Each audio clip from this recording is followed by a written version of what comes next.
ગૃહ રાજ્યમંત્રી હર્ષ સંઘવીના હસ્તે જિલ્લામાં વિવિધ ક્ષેત્રમાં ઉત્કૃષ્ટ કામગીરી કરનારા 83 જેટલા અધિકારી કર્મયોગીઓને સન્માનિત કરાયા.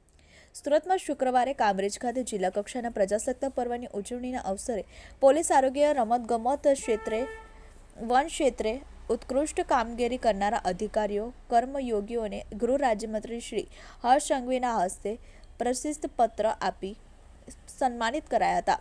જેમાં રમતગમત ક્ષેત્રે 11 ખેલાડીઓ, 30 પોલીસ જવાનો મિયાવાકી પદ્ધતિથી ગાંઠ વનો ઊભા કરવા માટે ઉત્કૃષ્ટ કામગીરી કરનારા 6 વન વિભાગના કર્મચારીઓ CPRની બેઝિક તાલીમ આપવા બદલ 6 નવી સિવિલવા ડોક્ટરો, જિલ્લા પંચાયત આરોગ્ય શાખાના 3 કર્મચારીઓ, 6 જેટલા 108ના કર્મયોગીઓ મળી આરોગ્ય, ખેતીવાડી, માહિતી ક્ષેત્ર ઉત્કૃષ્ટ કામગીરી કરનારા 83 કર્મયોગીને સન્માનિત કરાયા હતા. ચેતનજી બુંદેલા, TV18 ન્યૂઝ, સુરત.